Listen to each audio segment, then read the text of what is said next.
guys, my name is Anuradha. Welcome to our channel GK Guidance and Knowledge. Happy morning to all of you.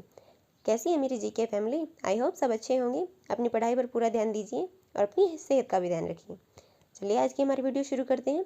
ये video आपको इन सभी exams में फ़ायदा पहुंचाएगी और साथ ही साथ हर एग्जाम में फ़ायदा पहुंचाएगी जहाँ पे करंट अफेयर्स और स्टडी पोर्शन को पूछा जाता है। चलिए शुरू करते हैं आज के हमारे रैपिड फायर राउंड को। हमारा पहला क्वेश्चन है ओलिव रेडली टर्टल्स को लेकर, क्योंकि ये काफ़ी ज़्यादा न्यूज़ में है। इस बार क्या हुआ है कि ऋषिकुल्या रिवर से उससे ये काफ़ी दूर रहे हैं, उड़ीसा कोस्ट के ऊपर जो है वो। तो हमें बताना है कि ये इनहेबिटेट करते हैं वार्म वाटर के अंदर, जो कि इंडियन ओशन, पैसिफिक ओशन और अटलांटिक ओशन में पाए जाते हैं। फिर क्या है, इनको वल्नरेबल स्टेटस में इंक्लूड किया गया है IUCN के अंदर।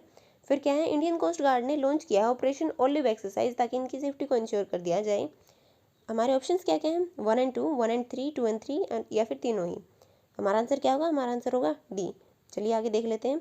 ये देखने को मिलेगा आपको ऋषिकुल्या कोस्ट के ऊपर ओलिव रेडली टर्टल्स। ये तो मैंने आपको बता ही दिया। इनको इंडिया के अंदर शेड्यूल फर्स्ट में रखा गया है वाइल्ड लाइफ प्रोटेक्शन एक्ट 1972 के अंदर। और इस साल क्या हुआ है कि उड़ीसा गवर्नमेंट ने मैंडेटरी कर दिया है कि वो ट्वेलर्स जो मछली पकड़ते हैं उनको कहा है कि वो टर्टल एक्सक्लूडर डिवाइस यूज़ करें अपने नेट के अंदर, ताकि इनको एक्सेस मिल सके बाहर निकलने के लिए टर्टल्स को, ताकि इनको सेव किया जा सके। चलिए मैप में देख लेते हैं। ये है ऋषिकुल्या रिवर और देखिए जितने भी ये रेड मार्क्स हैं ये सभी यहाँ पे पाए जाते हैं। मास नेस्टिंग बीचेस हैं ये है पोस्को पोर्ट साइट, ये है गरिमाथा और ये ओलिव रेडली नेस्टिंग बीच। चलिए अगला क्वेश्चन शुरू करते हैं। इसमें हमें बताना है कि मनरेगा में इनमें से क्या सिमिलर क्या नहीं है। मनरेगा के रेफरेंस में हमें इन स्टेटमेंट्स को देखना है।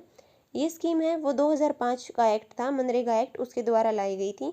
और इसके अंदर अगर 25 दिन तक काम नहीं मिलता है तो जो एप्लीकेंट हैं उनको अनएम्प्लॉयमेंट अलाउंस मिलने लग जाता है। हमारा आंसर क्या होगा? हमारा आंसर होगा बी, क्योंकि दूसरी स्टेटमेंट है वो गलत है। यहाँ पे 25 दिन नहीं आएंगे, यहाँ पे 15 दिन आएंगे। आंसर देख लेते हैं। मनरेगा है वो इन्वाइटेड की गई थी ताकि इन्हेंस किया जा सके रूरल या लाइवलीहुड ग्रामीण इलाकों में उनको जॉब दी जा सके 100 दिन के लिए 1 साल के अंदर, और फाइनेंशियली हेल्प की जा सके उनकी। और उनकी जो एडल्ट मेंबर होता है वो वॉलंटियर होगा, जो कि अनस्किल्ड मैनुअल वर्क करेगा।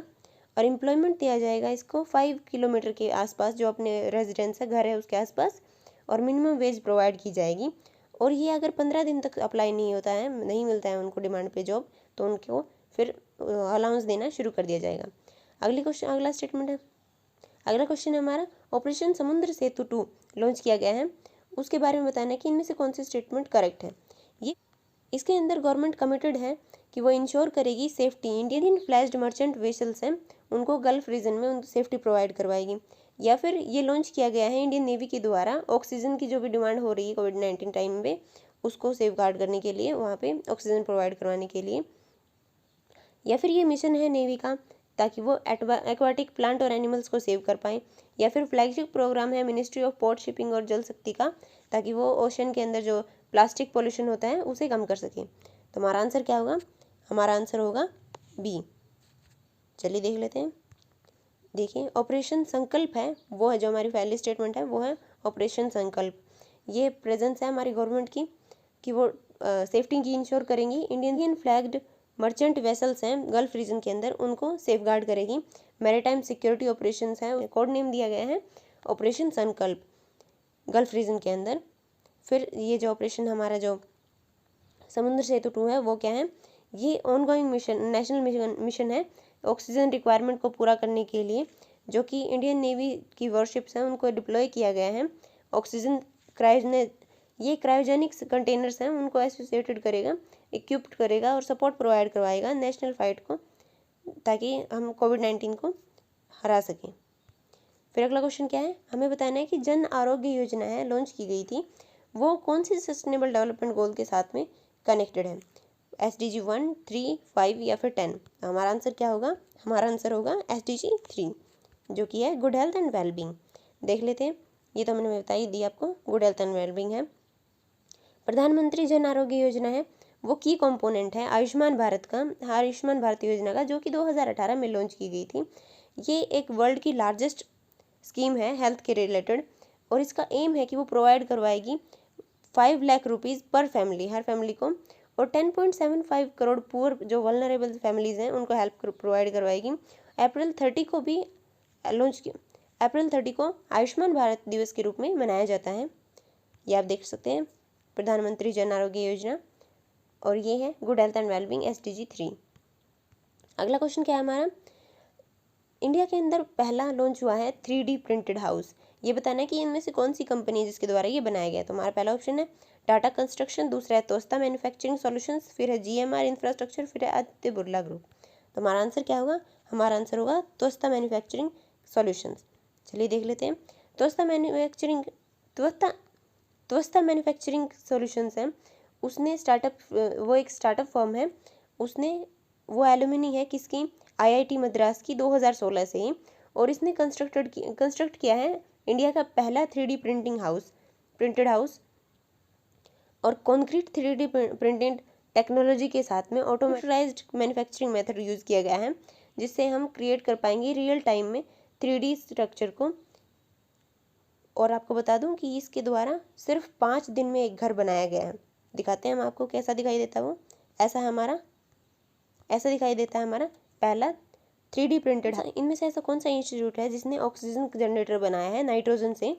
तो है हमारे ऑप्शन हैं IISc Bangalore, IIT Bombay, IIT Madras, IIT Guwahati. हमारा आंसर क्या होगा, हमारा आंसर होगा IIT बॉम्बे।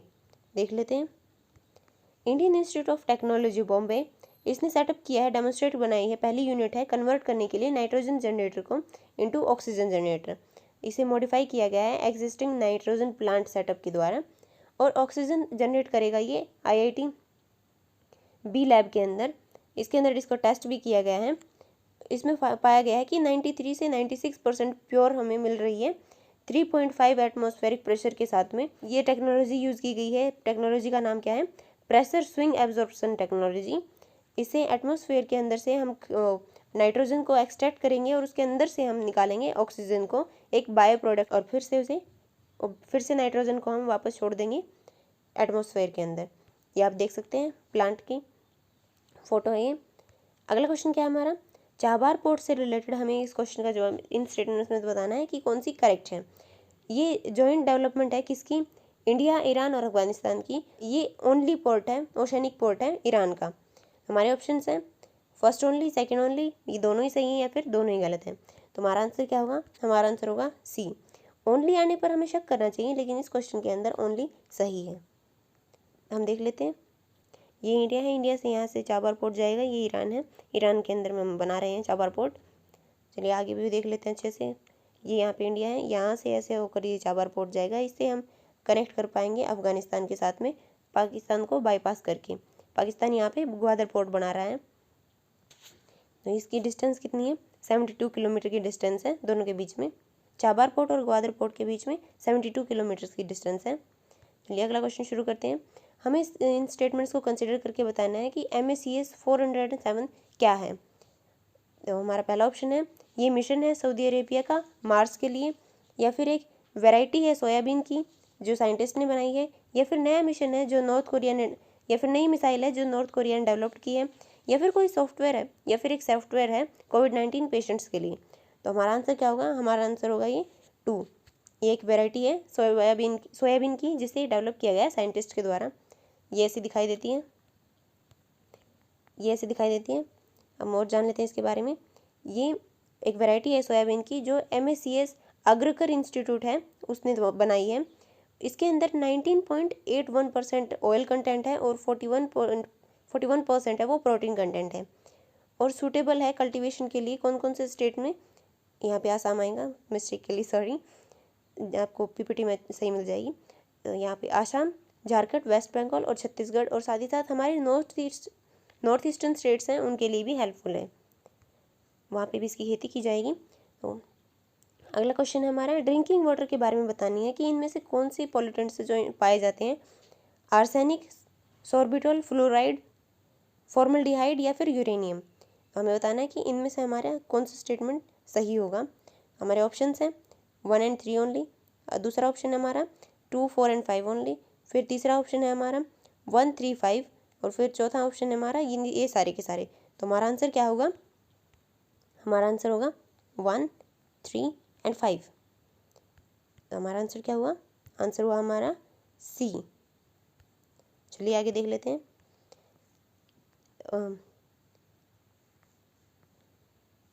वाटर है वो कंटामिनेट हो सकता है दो तरीके से, नेचुरल भी और मैन मेड भी। ज़्यादातर कारण हमारे मैन मेड देखने को मिलते हैं। हमारे एग्जाम्पल्स है कुछ केमिकल कंपोनेंट्स के, कंटामिनेंट्स के।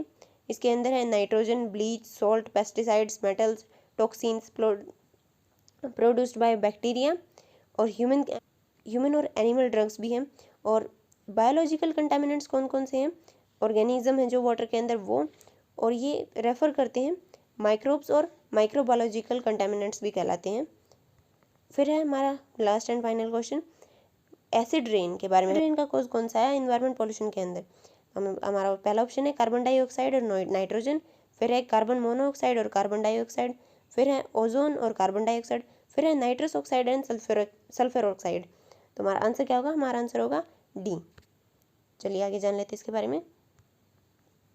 एसिड रेन है या फिर एसिड डिपोजिशन है, ये दोनों ही ब्रॉड टर्म है, इंक्लूड करती हैं ये पर्सिपेशन, जो कि एसिड कंपोनेंट्स होते हैं इसके अंदर, जैसे कि सल्फ्यूरिक और नाइट्रिक एसिड है।